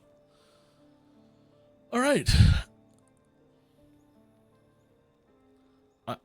I know it isn't going to be added or worked on for a while, but once you guys start to work on it, what is a new class, or what new masteries that you would personally love to see added?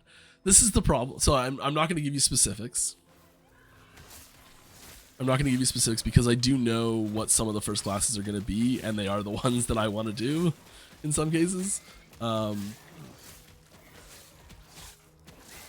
think I think you can look at, I think you'll see a mix of like, oh, they're finally adding that class, and oh my god, they're adding that class, cool, type reactions to the different types of classes that come in, and like, oh, I never thought of a class like that.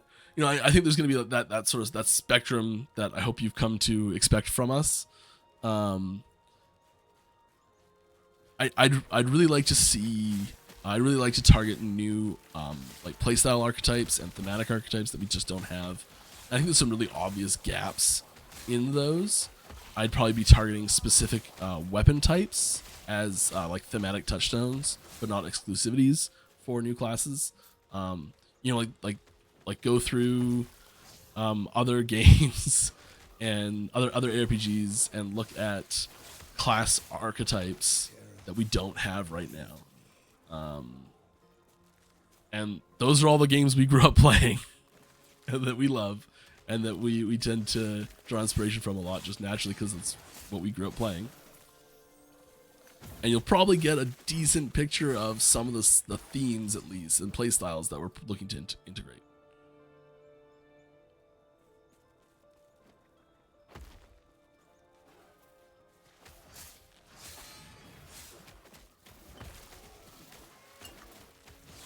Alright, is there a concern that every new skill tree that has come out lately has been overpowered with ward or damage? It's I wouldn't say a concern. I think it's better that a new skill is too strong than too weak. I think we've made a few mistakes that have caused it to go significantly too strong. I think we're getting better at that overall. May not seem that way considering the power difference that happened this time. But we're especially getting new tools to help prevent this as well. More like more structured tools for testing total power output and things like that, which is good and bad, I think. But I think we're gonna end up with a better balanced overall experience. Yeah, just keep going. Follow-up question. Do you think with the theme of LE, a class like engineer or mechanic would ever be able to fit in? Yeah, I do. I think there's definitely room for, I think it would be, it's definitely rooted in high fantasy, right? But then we have this time travel mechanic that kind of kicks up the what if mechanics, the what if factor. Like what if we just go to the future and get a bunch of technology? So it's hard to stick that high fantasy theme really close sometimes. But there's engineer style classes and things like that in like D&D and Pathfinder and Magic and other sort of high fantasy themed like adjacent style games have those types of characters already. They've kind of already solved the it's like a magical engineer, like an artificer. It's kind of how I think about artificers, which might not be right, but like a magical engineer is kind of how I think about them. I think is a fully reasonable thing for us to add in. You do like a tinkerer or something as like the base class, and you can there's I think there's some cool places to go from there.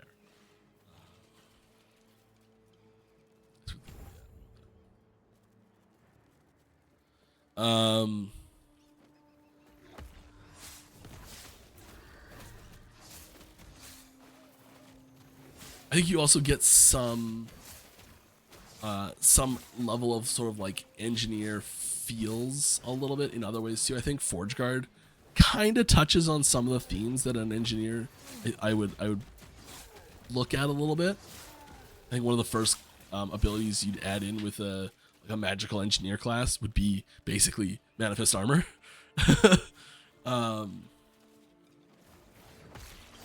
So there's some themes already there, but the rest of it doesn't fit super well. So maybe it's a new base class, maybe it's a new mastery class, maybe it's a new item that changes the theming around another existing skill. I don't know, but that style of theming and mechanic, or like engineer or mechanics type thing, I think there's room to fit it in.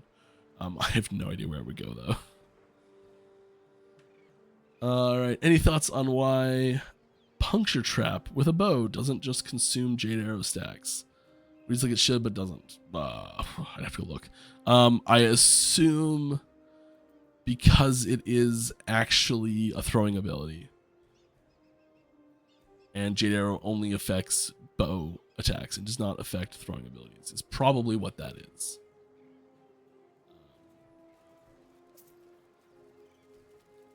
Should it? That's a very good question. I don't know. I think it would make sense thematically and feeling wise. I think it would probably have some issues in the functionality, readability at a glance, and build planning side of things might struggle because it's exceptions are always tough in situations like that. I strive for as few exceptions as possible.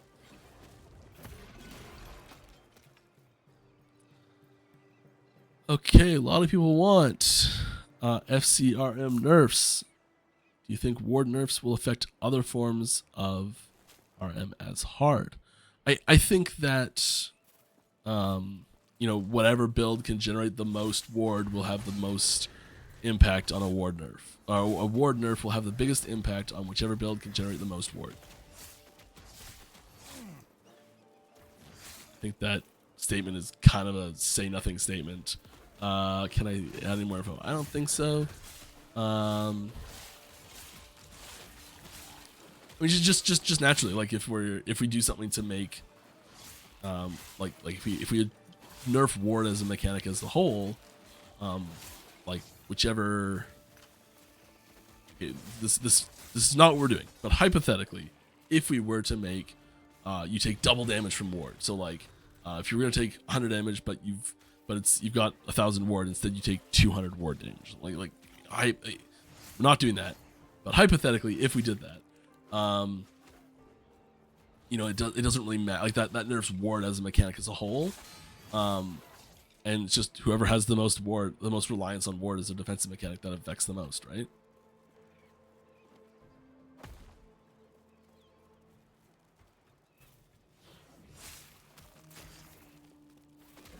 All right, that's all the questions. Just got a few minutes here before the end. Feel free to keep asking. I know we're in a little bit of a downtime right now, as far as game population. There's another interview happening right now as well that I am immediately going to go watch as soon as this is over. I do appreciate everyone that has come to hang out and talk. There's a cool conversation happening there. Oh, I can't click it. You see, Forge Guard should ... You mean Iron Man it? It's like, I know exactly what that question was. That suggestion gets brought up every once in a while, and I absolutely love it. If there was a way we could make that happen, oh my god, it would be so cool. Like, can you imagine the animation for that? Like having the back like open up, you like step into it. It takes so long. Be bad because it takes so long. But yeah, it would be super cool. I don't think it quite fits the Forge Guard mechanical themes that we're aiming for. And we don't have the tech for it. But I think it'd be super cool, yeah.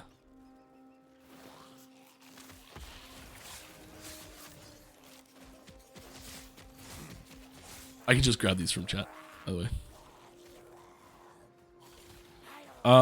In 1.0, will the servers be more stable? I've lost a bunch of keys and runs due to screen tear or freezing. Yeah. Screen tearing is not server related. That's local. But freezing, full on, like disconnects or desyncs or freezing, that is server stuff. It's like server UX and optimization continues to be our #1 priority. Like making the servers better is so important to us. It's so good for us to make the servers better. Like just on so many different axes too. And it's not just like, oh, the servers are better, the game's better. Like, yes, that is a huge, super important thing, and like that right there alone is enough reason for us to improve the servers. But it's so much more than that. If we improve the performance of the servers, like make them run better, make them run more smooth, make them take up less system, all that sort of stuff, and it directly reduces our costs for running the game. Like server costs are ginormous; they're huge, and the more we can do to shrink those costs through just better programming, is can have a huge impact. Like we can bring on more staff that can make more items, make more art, make more fun stuff, and just, yeah, cutting server costs is like that's the dream. We're like cut server costs just by optimizing the servers. Like we are very directly motivated to do that, and the huge like player impact that has is just like your game gets better, which is the best part. So yeah, we're still working on the servers. Super important to us. We're not going to stop working on the servers. Yeah. We've always got people on the servers, and like it's kind of funny sometimes. Someone will be like, I reduced the total number of total amount of memory usage on servers by 3%. And everyone's like, yeah, 3% memory down. Let's go. You know, like, yeah. Anyways, any weekend plans? Not a lot. Not a lot. I'm gonna work on the yard. I got lawn mowing to do. I've gotta clear out the wife's garden bed of weeds so we can get stuff planted this year. Got a chair that I've been making that I've got to sand and stain.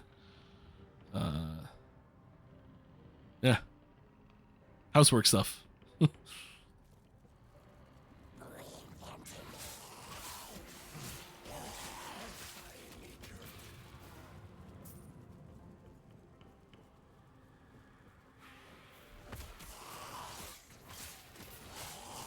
All right, and 1.0. Oh, yeah, isn't that? I feel like Ward getting the full effect of armor mitigation doesn't fit with the theme. Maybe Ward should apply the same amount of mitigation that armor applies to magic damage, but to physical and vice versa. Maybe Ward has full mitigation against non-physical. That's cool. I don't think we're gonna do that, but that's a cool idea. I see where you're coming from with that. Like physical armor is good at blocking physical stuff, and magical armor is good at blocking magical stuff. It makes sense. I got a unique scorpion. Cool. Getting loads of those. Alright, well, Forge Guard already has hammer throw and flying axes. So he's give him the Cap Eterra treatment. Yep.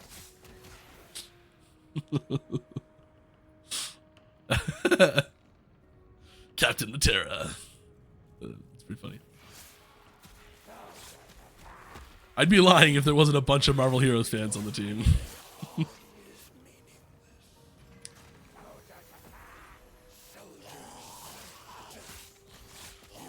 3% can be a lot in the skeleton world. Yeah, that's the thing. That's why you say 3%. And everyone goes like, "Great, 3%. That's nothing." But you're like, "Yeah, but 3% saves us thousands of dollars a month." Like, yeah, 3%. Yeah, server optimization is so important.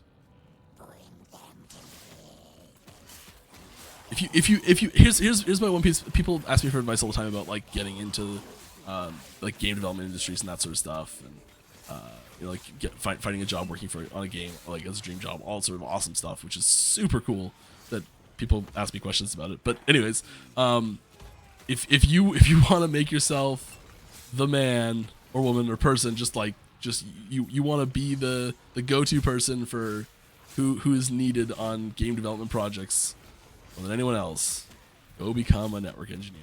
Oh my goodness, you will become invaluable to some team. A good network engineer is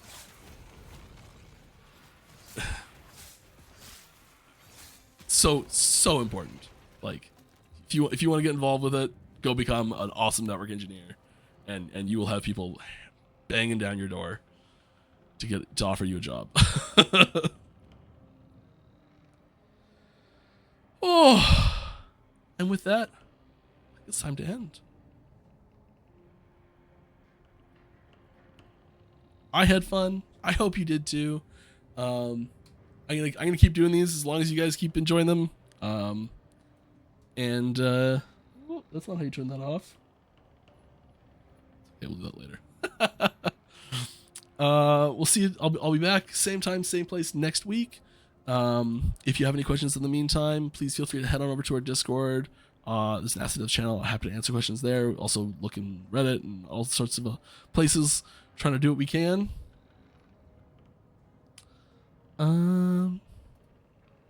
Yeah. Let's find someone to go say hi to. I always love at the end of the stream just like finding someone to go say hi to. Oh, let's go say hi to Heavy. It's been a long time. Heavy, we're coming.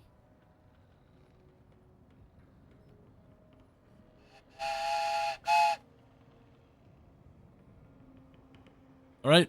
Have a great day, everyone. I'll see you next week.